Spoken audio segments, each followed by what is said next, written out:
Notre Dame capped off its spring practice with a highly entertaining blue and gold game on Saturday. And even though it's just a spring game, I think they showed everyone why there are so many reasons to be excited about what this group can accomplish in 2024. All that and more coming up in today's edition of Locked On Irish.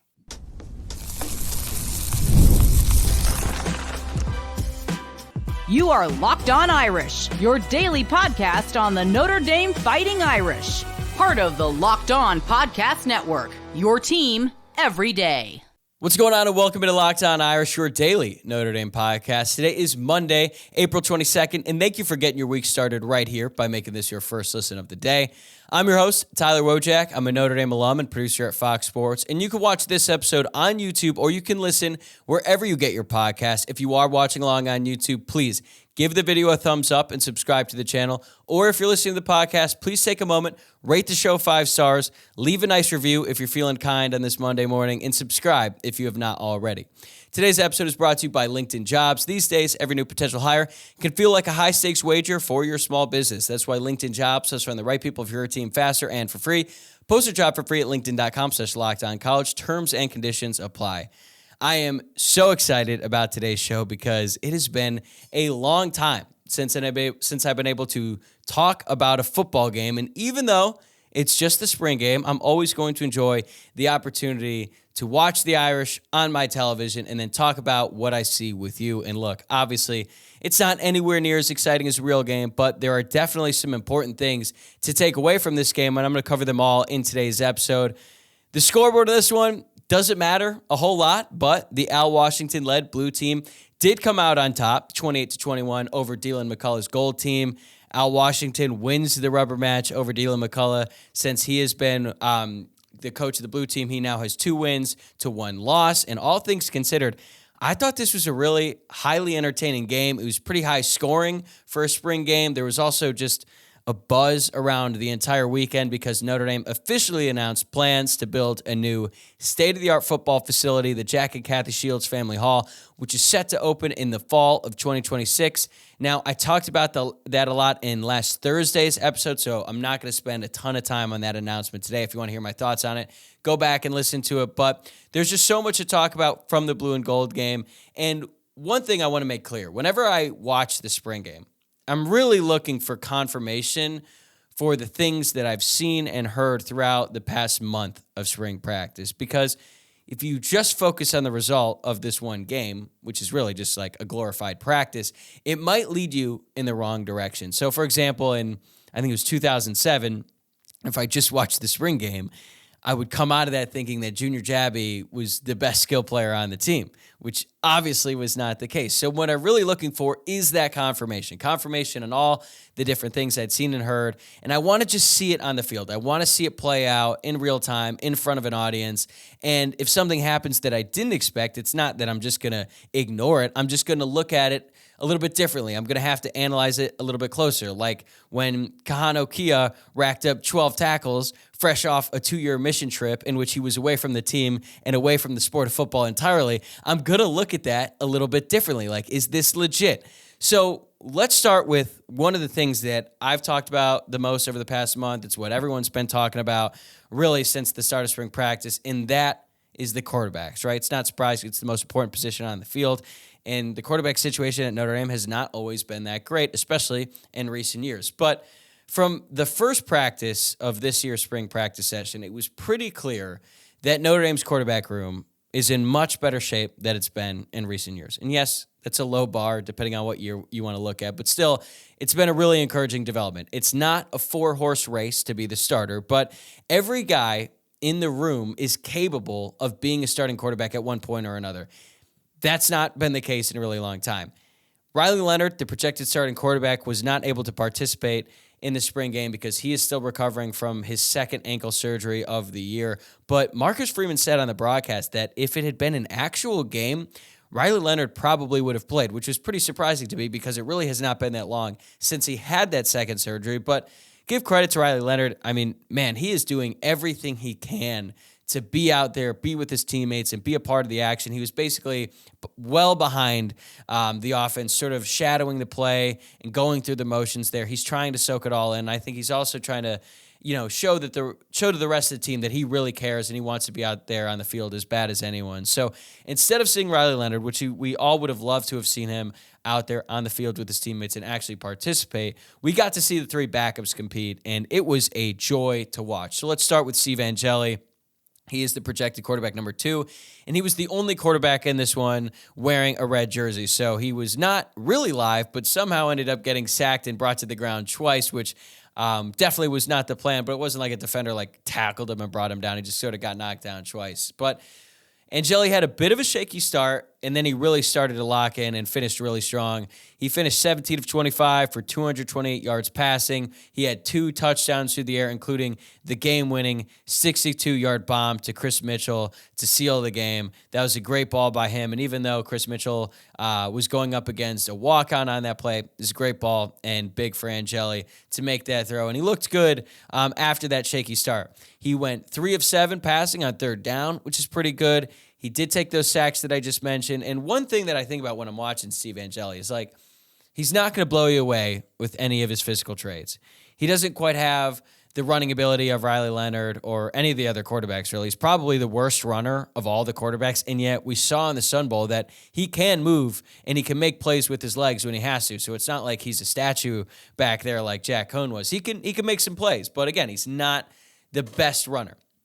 I don't think he has quite the arm talent. He doesn't have sort of the arm strength of Riley Leonard or anything like that, but he's so consistent, and given his experience and his makeup, he's definitely a guy who you can trust out there when he comes into the game. He's reliable now that he's been in the system a few years, even though it's a new system with Mike Denbrock, given that he's been in the college game and he has a much better ability to process what he's seeing and make quick decisions and make some plays out there for the offense. So with Riley Leonard, there's definitely some concerns about his health and his ability to play every game this year for the Irish. He's dealt with a lot of injuries last year. He's dealing with injury right now with Notre Dame. So odds are you're probably not going to get Riley Leonard for every single game of this season. But if Steve Angeli had to come in and start a game or start multiple games, I would feel very comfortable with him out there running the offense. We started to see that in the Sun Bowl. He came out there and did basically the best that he could possibly do in that game to show that he can play at the college level, even though he's going up against a depleted Oregon State defense. I thought that looked good, and I think we saw more of the same on Saturday, so I was really impressed with what Steve Angeli showed. And then there was Kenny Minchey. This was Kenny Minchey's first real chance to shine in front of Notre Dame fans. He did participate in the spring game last year, and it was a really shaky performance from him, but he was an early enrollee. It's very forgivable to not look that great in your first ever appearance in a Notre Dame uniform, but Minchey looked really good in this one. He finished 12 of 19 passing, 123 pass yards. He had a passing touchdown. He had a rushing touchdown, but he did have an interception and a fumble, and let's just talk about the pick right away. That was a disgusting interception. He should not have thrown that ball. Yes, he did have pressure in his face. Yes, it was 3rd and 14. He should not have thrown that ball into double coverage. Luke Talek picked it off. Honestly, if it was the other guy, I don't remember who the other player was right there. The name is escaping me. But had he caught it, it was probably a pick six. So luckily for Kenny Minchey, it was only an interception. But the pick was bad, but other than that, I thought he threw the ball really well. His touchdown pass to Micah Gilbert was an absolutely perfect pass. He also had Drake Bowen coming at his face, and that was actually set up by a great pass he made that same drive to KK Smith on a slot fade. Just really, really impressive throwing the ball. But what really impressed me the most about Kenny Minchey in this game was his ability to use his legs. He had 6 carries for 48 yards, but he took that one sack that was 8 yards, so he finished with a net 40, but he converted on 5 first downs with his legs. Minchey and Carr were live in this one, so they weren't wearing red jerseys. It wasn't like they were running around and the defense would have to hold up, so they didn't lay him out. No, the defense could hit him, and boy, did R.J. Oben hit him on that sack, but still, the defense struggled bringing him down. He had this one play in particular that really stood out to me. He almost got ripped down by his shoulder, but he shook it off, rolled to his left, ran for the first down, and I'll admit, I didn't realize he was that good of a runner. You could see in his high school tape that he had the ability to make plays with his legs, but that's against high schoolers. He was never really blowing you away with his speed, and even in this game, it doesn't look like he's burning anyone, but yet it's tough for guys to bring him down, and he's able to scramble. He's just really shifty with the ball in his hands. It almost it's just not really what I expected from him, and I was really, really impressed by that. He he had that one rushing touchdown, and I thought just the fact that Denbrock would call that play, a quarterback sweep to the left, he had a pulling guard in front of him. And when he first started rolling to his left, I was like, man, this doesn't look good. It looked like he was going to get blown up for a loss because Minchie was sort of waiting behind the line, reading the defense, reading the blocks, and then he just put his foot in the ground and made a play for the end zone, scored the ball, and I was like, wow. That was really impressive. That showed an awareness and ability to read what he was seeing with the ball in his hands, and I was really impressed by that play. Also, a great block by Rocco Spindler to clear the way for Minchie. He's got to be a little bit better with his decision-making, but the talent is clearly there with him, and the fact that right now he's the third-string quarterback is sort of mind-blowing because I just think he is going to be a really good quarterback someday. And then there's C.J. Carr. Everybody was talking about C.J. Carr after the Jersey scrimmage last week. I mean, he's the big-time recruit coming in. He's the grandson, of a Michigan head coach. Like, he's got all the star power coming in. He's the player that everyone wanted to see on Saturday in what was his first time getting to suit up in a Notre Dame uniform in front of the home crowd in Notre Dame Stadium, and man, did he deliver. Now, he played for both teams, but in total, he finished 15 of 23 for 165 yards passing, a touchdowns, and 0 interceptions. He also did not throw a pick in the Jersey scrimmage, so that's 2 big performances from him, back-to-back weekends, 0 picks. I think his touchdown pass to Micah Gilbert was the best pass of the day. It was an absolutely perfect ball. He had to throw him open. He split 2 defenders. Luke Talich was coming in there, making a play on the ball, but he threw it perfectly to Gilbert in stride for a touchdown. If he throws it anywhere else, Gilbert is probably getting leveled, not making the catch, or if he does make the catch, he's down on contact right where he caught the ball. It's not a touchdown. Instead, he delivered a perfect ball to him for the touchdown, and I loved watching how he celebrated with his teammates after. Everyone was pumped. Everyone was excited to cheer for him. He was getting some love from everyone. He was sharing the love, too. That was great to see. He was the leader of his recruiting class, and already he is showcasing some natural leadership ability, which is something you really want, or you really need in a quarterback, I should say, and it's rare for a freshman to have that ability, and C.J. Carr seems to have that right off the bat. But it wasn't just that he could throw the deep ball. Like, that was great that he showcased that, but he also threw a rope across the middle to hit Deion Colsey on like a skinny post on 1st and 25, right on his face mask with a defender right behind him. That was a great pass. He can also make throws on the run. He hit Deion Colsey again on a 3rd and 9. Carr was rolling to his right on the move, fired a dart to Colsey. He gets a first down. Carr also made a play where he's rolling to his left, looking down the field to see if anyone was open, hit Jeremiah Love in the check down. There was no other defenders around him. Love's able to carry the ball for a first down. It's just, when you're watching C.J. Carr and when he's got the ball in his hands, he's in total control. Whether he's rolling to his right, whether he's rolling to his left, or whether he's standing in the pocket, he's got control of the offense. He's able to command what's going on around him. And yeah, there were a couple times where he probably held the ball too long, got sacked. He's got to clean that up, but it was never like he was running around for his life. Like, when he leaves the pocket, he's looking downfield, he's looking to make a play, and I just was so impressed by C.J. Carr. I'm really trying to not overreact to an early enrollee freshman quarterback making plays. I've made that mistake before in the past, but C.J. Carr is making it really, really difficult to not overreact. I just think that he has lived up to all the hype and then some since he stepped on campus, and I am just so excited about his future at Notre Dame. So, what does all this mean? Because it's not like all of these guys are going to play this year. Riley Leonard is going to be the starting quarterback. But like I said earlier, if Riley goes down, I feel great about Steve Angeli stepping in. If Steve Angeli decides to transfer and it's Kenny Minchie the backup and he's got to come in, I feel good about him too. If C.J. Carr moved all the way up to backup quarterback at some point in the fall, it wouldn't shock me. These guys are just so talented. And as we start to look ahead to the future, Notre Dame is in such great shape with Kenny Minchie and C.J. Carr. Like, one of those guys is going to hit in a big way, and it could be both.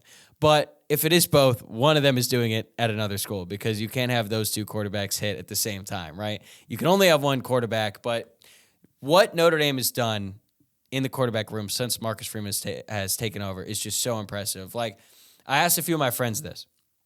If you took the 2022 versions of Tyler Buchner and Drew Pine, the starting quarterback and the backup, you put them on this team, where would they slot on the depth chart? Because I think it would be 5th and 6th. And I was really high on Tyler Buchner going into 2022. But you look at the guys in this room, you look at the talent they have, and you compare it to Buckner and Pine in 2022. And I really think that those two guys would be the last two guys in this room.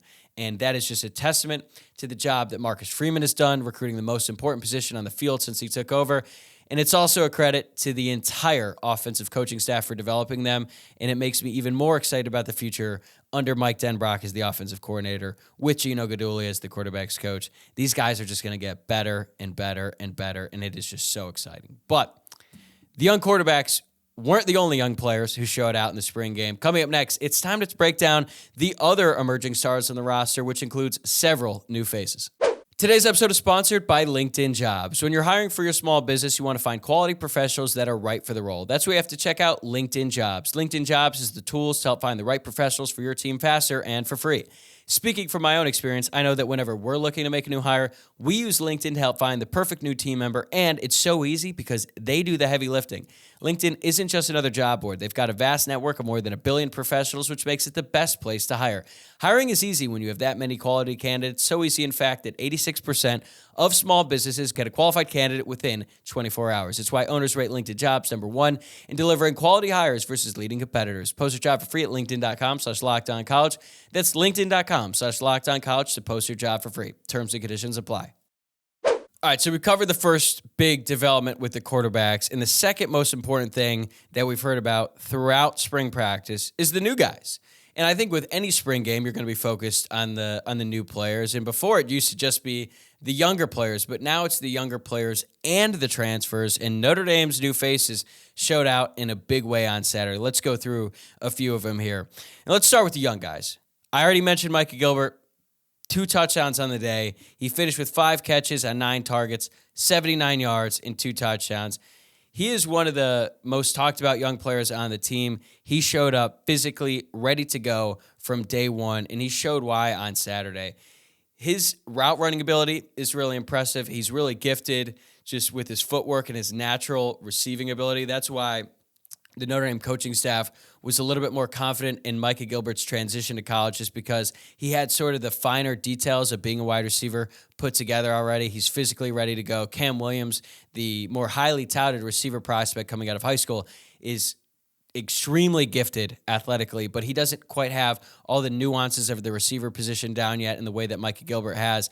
And when you look at the receiver room, it's really hard for me to think that Micah Gilbert won't have a role this year, because it is important to point out that Bo Collins, the transfer from Clemson, was not able to participate in this game while he's still graduating from Clemson. Jaden Thomas was out in this game with a hamstring injury. Jaden Harrison, the transfer from Marshall, he was out. He's got a boot in his leg. And then Jordan Faison was out, obviously, because he had a lacrosse game that same day. So those are 4 wide receivers who will definitely be a part of the rotation, and Micah Gilbert and a lot of other guys were getting a little bit more reps in this one than they would had those guys been able to participate. But I was just extremely impressed with Micah Gilbert and what he was able to do, and also the fact that he had 9 targets showed that the quarterbacks trust him too to make some plays, and he had 2 of the big touchdowns on the day. So really impressed with him.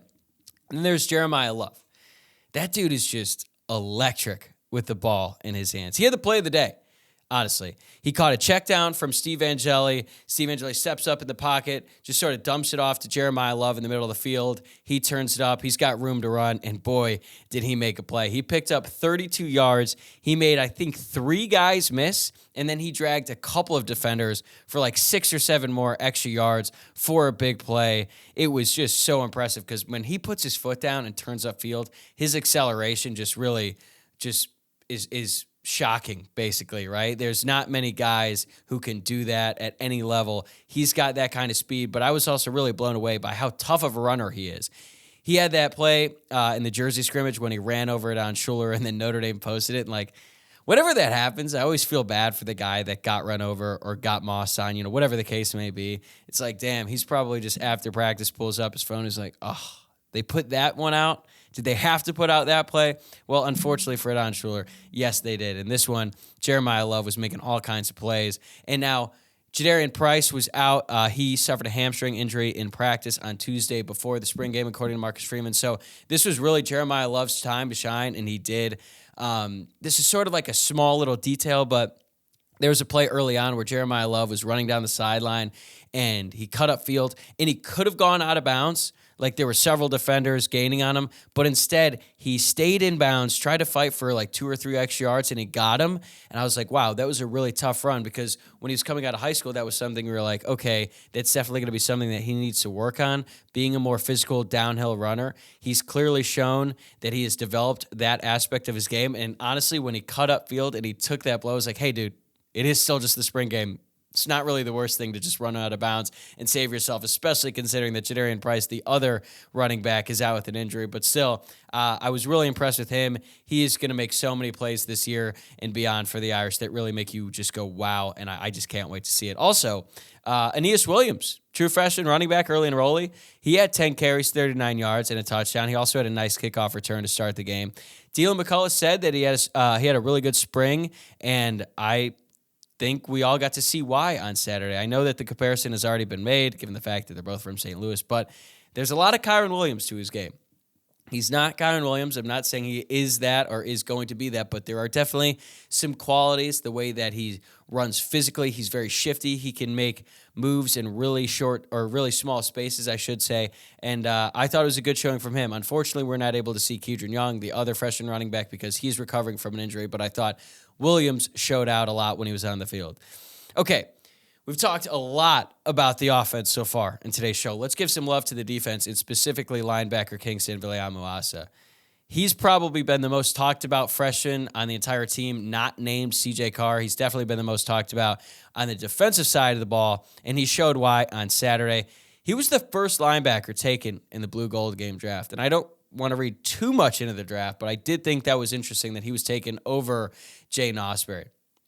He played like his hair was on fire in this game, and he's got great hair, so I hope it was not on fire. I'm glad that we still have the great linebacker aesthetic with the hair flowing out of his helmet. Now that Maris Liufau is gone, I was like, man, someone's going to have to replace him. It always looks a little bit more badass when the linebacker has long hair. It's like Clay Matthews and some other great linebackers in college and NFL history. Well, now Kingston Viliamu-Asa is that sort of player, and he made a great play downfield in coverage. He was like 20 yards away from the line of scrimmage, which is just something that you normally would not trust any linebacker to do, let alone a mid-year enrollee freshman. KVA did exactly that. He made a play. He broke up a pass that was intended to Jaden Greathouse, who was very consistent and able to make plays with his hands.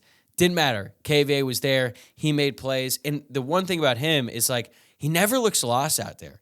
And when you have a mid-year freshman Mike linebacker, like, it would be totally understandable if there's a couple players like, oh, he's got totally lost. He didn't know where he was supposed to be. It happens because you just have to learn so much playing that position. And even though we all knew that KVA was great coming out of high school, I think he's even better than advertised. And that is obviously a very exciting development for the future of this Notre Dame defense. But while we talk about KVA, we also have to give some love to Drake Bowen, who is probably going to be the starting Mike linebacker ahead of KVA. He finished with 7 total tackles. He was in the backfield a lot. They like to use him on those delayed blitzes. And honestly, if it were a real game, he might have prevented Kenny Minchie's touchdown pass to Micah Gilbert from happening, because he did have a clear shot at him. It did look like he held up a little bit, even though Kenny Minchie was wearing a white jersey and he was live. You don't want to lay out the quarterback when he's completely defenseless in a spring game, and it looked like Bowen might have held up a little bit, but either way, he was in the backfield a lot. He was making some plays. He's way more athletic than I thought he was, and I thought he was pretty athletic to begin with. He can really move.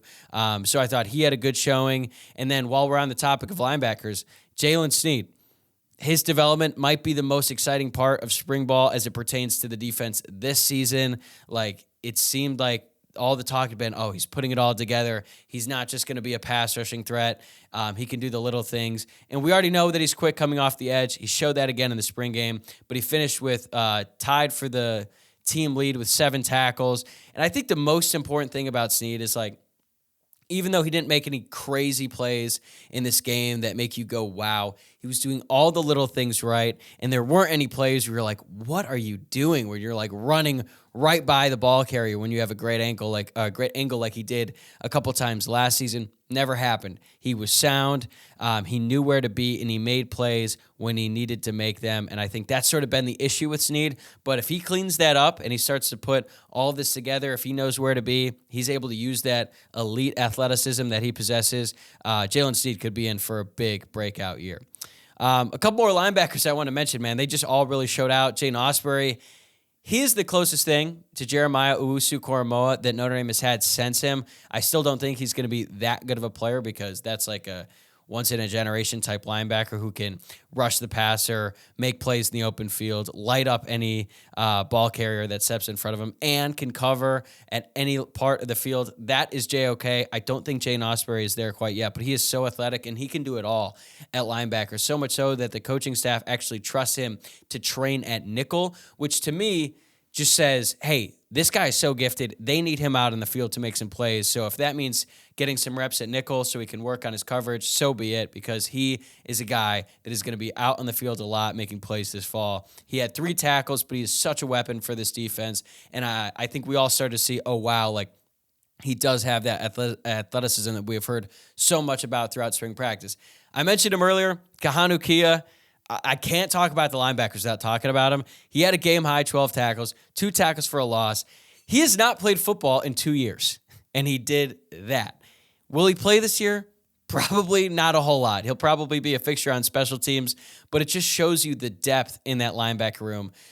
They might not have like the veterans that know exactly where to be at all times, like J.D. Bertrand and Maris Leofau, but in a couple years, man, this group is going to be really, really special. And they could be special this season, especially with Jack Heiser coming back, who I don't think participated at all in the spring game. Okay, let's talk about the defensive line. Boubacar Traore, he had a sack in this game.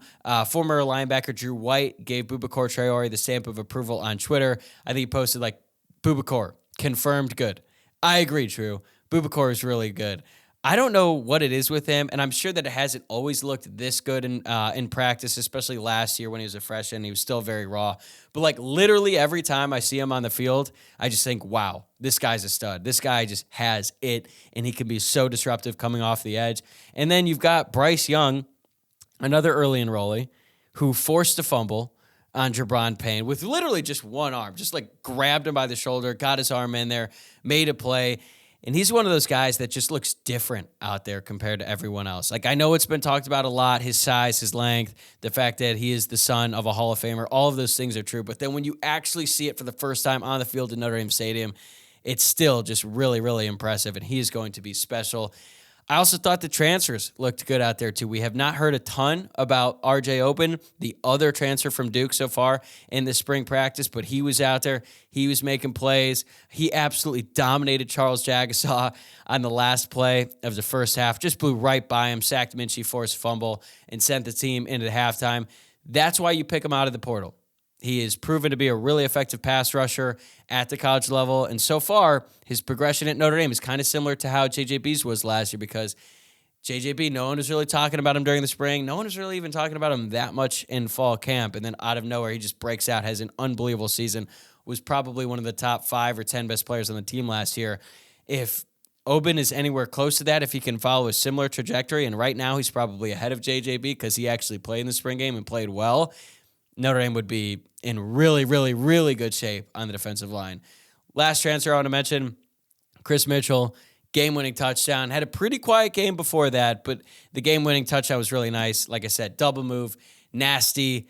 Granted, it was against Isaiah Dunn, who probably won't be playing much at all this season. He's a walk-on, but still, you could see his speed on display with that touchdown. It's a really cool moment to be able to watch him celebrate with his new teammates to celebrate the game-winning touchdown. And I just look at this all as more and more great signs and great developments. If we're going to really nitpick here, we could say it was a tough day for Mitch Jeter, kicking field goals. He's the transfer from South Carolina who is about as accurate as they come. I guess they're going to have to cut him because he missed a kick. So it goes. In all seriousness, this was just a great sign for the future of Notre Dame. Marcus Freeman has really elevated recruiting since he arrived, and we're starting to see the fruits of his labor and the staff now, and it's really, really exciting. So with all this young talent emerging, plus the veterans who've already proven themselves as great college football players. Could this be Marcus Freeman's best team yet? He seems to think so. More on that right after this. Today's episode is brought to you by FanDuel. It's playoff time. The NBA and NHL. Baseball is in full swing, and FanDuel is your place to bet on every game. Right now, new customers get $150 in bonus bets guaranteed. That's $150, win or lose. You can bet on everything from slap shots to home runs to slam dunks, all in an app that is safe, secure, and super easy to use. What are you waiting for? Visit FanDuel.com/lockedon and make your first bet an automatic win. FanDuel, America's #1 sportsbook. So after the game, head coach Marcus Freeman had a quote that really stood out, but maybe it shouldn't be that much of a surprise. Here's what he had to say. Quote, every year you look at what do you need talent-wise to really mold it together to make a run. And I believe this probably is one of the most talented rosters we've had since I've been here. Now it's our job to build that talent and mold that talent and make sure we teach that talent to get to where we want to go. End quote. That's a powerful statement, man. Most talented roster yet, and it's a testament to what he and the staff have done both on the recruiting trail as well as their aggressiveness in the transfer portal, because now that we have the benefit of spring practice, we can evaluate this a little bit more closely. So let's dive deeper into that claim. Is this really his most talented roster? Let's start with the quarterbacks. We already talked about how this is the best the quarterback room has been in a really long time in the first segment, so we could check that box. We know that the quarterback room is in a much better place. If you look at the running backs, they might not have the clear alpha like a Audric Estime or a Kyron Williams, but that doesn't mean they're not loaded with talent. As a matter of fact, I think they're deeper than they've been in years, and I think that the 1-2 punch with Jadarian Price and Jeremiah Love is actually going to be more productive than what Notre Dame had with Audric Estime and then everyone else, even though Dylan McCullough called it like a 5-headed monster last year. That was never the case. This year, it's more of like a 2-headed monster with a really solid role player in Jabron Payne, who I have not mentioned yet. Looked pretty good in the spring game. He had one of the most consistent spring practices, according to offensive coordinator Mike Denbrock. So they've got those three guys. You can also bring in Aeneas Williams and Kedron Young, the freshman. Like, just a really, really deep room, and I think it could be maybe the best and deepest on the entire team. You look at the wide receiver room, it's no doubt it's the best wide receiver room he's had since he's been here. Like I said earlier, even without Jane Thomas, Jane Harrison, Bo Collins, Jordan Faison, the receivers who are out there made plays. And that is, if you were to take 4 of the top receivers out from the previous groups in the past few years, like, you wouldn't even been able to field an offense. Notre Dame would have just had to run power or gap or duo over and over and over, and it would have been incredibly boring to watch because Notre Dame just didn't have enough guys in that room, let alone guys who could actually go out there and make plays. So quarterback, running back, wide receiver, all much better than they've been in the past. Tight end. This one's a little bit tricky. It's largely dependent on health. They obviously don't have a Michael Mayer like Freeman had in his first season, but Mitchell Evans really broke out last season before he suffered that ACL injury. But then behind him, you've got Eli Raridan, who looked really good in the spring game. He came out firing, finished with 5 catches, 41 yards, and the first touchdown of the game. He caught 3 passes right away, too, which to me stood out because it's clear that Mike Denbrock really wants to feed him the ball, and he's going to be a matchup nightmare for opponents in Mike Denbrock's system this year. So that's great. And then if you get Evans back healthy, that's a really good one, too. And then you've got Cooper Flanagan, the sophomore, who's really starting to emerge. You got those 3. Those are 3 really good tight ends. So I'm still not ready to say it's the best one he's had, but a really good group nonetheless. Offensive line is the biggest issue. I wouldn't say it's like a glaring problem or anything like that, but I think this is the worst offensive line that he's had. They might be able to improve it in the transfer portal. I think that's unlikely because getting a really talented offensive tackle in the portal is really hard to do. There's not that many of them, and they are highly coveted. So if one does enter the portal that Notre Dame wants, they're going to have to fight really hard, and they're going to have a lot of competition because every team could benefit from having a really good offensive tackle. So I'm concerned about the group. I don't think it's the best one he's had, but that's what happens when you lose Joe Alt, who's going to be a top 10 pick in this week's NFL draft, and Blake Fisher, who's probably going to go in like the 3rd or 4th round. It's going to be tough to recover from that, especially when those 2 guys are juniors. Okay, so let's look at the defense. Last year, Notre Dame had a top 10 defense in basically every statistical category, top 5 in some. So it's going to be hard to be better than that, but they have a chance because defensively, especially on the line, this group is stacked. We know about Cross and Mills. They're great. RJ Open looked good in the spring game. I've already talked about Boubacar Traore. Josh Burnham played well as well. And then you've got young guys developing behind them. Sean Sevillano, another NRLA freshman. He had a sack. The dude's enormous. He looks like a house out there, and yet a house that can move. Normally, guys that big are not supposed to move like that. Really, really impressed with what I saw from him in this game. So the line is going to be stout. I've talked about the linebackers a lot in today's show. Outside of Kaiser, yes, they're inexperienced, but they have a ton of speed, a ton of athleticism, and Kaiser is the glue that is going to keep that all together. Yes, they're going to make mistakes, but they're going to make some great plays too that, frankly, J.D. Bertrand and Maris Liufau were probably not capable of making, and they were really good linebackers, especially J.D. Bertrand. Look at the secondary. It should be great so long as Benjamin Morrison stays healthy. I'm really excited to see what Rod Hurd could do once he's able to participate, the transfer from Northwestern. But I was really impressed with the depth behind him and Watts at safety. That was a concern of mine going into spring practice. I like what I saw from Luke Talich, especially in the spring game. He had the pick. He also had a few tackles as well. Ben Minnick looked pretty good. We haven't heard about him since basically last summer when he started to, open some eyes in summer conditioning. Haven't heard a lot about him since. He made some plays. He had a big hit in this one as well. So you got Watts, one of the best safeties in college football. Hurd should be good. You've got depth behind him. And then at corner, Benjamin Morrison, one of, if not the best cornerbacks in the entire country when healthy. Christian Gray, Jaden Mickey fighting for that other spot. I'm not going to lie. I expected more buzz around Christian Gray. That's not to say that he had a bad spring practice. He actually had a good spring practice, but I think it's going to take some time before he takes that big leap where he's playing at Cam Hart level last year. So I don't know if it's the best cornerback tandem that Marcus Freeman has had just because last year's was so good with Cam Hart, but we'll see. Like I said, I've been very vocal about how high I am on Christian Gray. We'll see what happens. Special teams. Marcus Freeman said that Notre Dame is going to look to add a punter in the transfer portal after Bryce McPherson left. But other than that, the special teams should be really good. I made a joke about Mitch Jeter earlier. He's going to be just fine despite the miss. And then also, Jane Harrison is an All-American kick returner. He was Walter Camp All-American for Marshall last year. That was part of the reason why they brought him in. And I also think that Jordan Faison, once he's back on the team full-time, he has the potential to be an All-American punt returner as well. So when you break it all down, I believe Marcus Freeman is right. This is his most talented team, top to bottom. He's got legitimate NFL caliber starters at several positions, and he's got tons of depth behind him. Marcus Freeman has had good players since he's arrived at Notre Dame. There's been several really, really talented starters on Notre Dame over the past 3 years, but they just haven't had the depth of talent like they have now. And now it's just a matter of, are they going to be able to put it all together on Saturdays in the fall? And that's where great coaches really shine. That is what separates good coaches from great coaches and good coaches that get fired. Notre Dame has an excellent staff supporting Marcus Freeman. Mike Denbrock, Al Golden, one of, if not the best coordinator tandem in all of college football. And we've already been talking about how this is a playoff or bust type season for the Irish.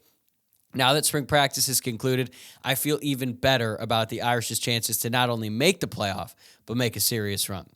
All right. A little bit longer episode for you today, but that's going to do it for this episode. Thanks again for making Locked On Irish your first listen of the day. I've got a lot of more great stuff coming your way the rest of the week, working on getting a couple more guests back on the show to review the spring game and also everything that has transpired in Notre Dame's spring practice over the past month. And then I'm going to start gearing up for the summer. Make sure that you're subscribed on YouTube or wherever you're listening to the podcast so you never miss an episode. And I'll see you tomorrow, same time, same place.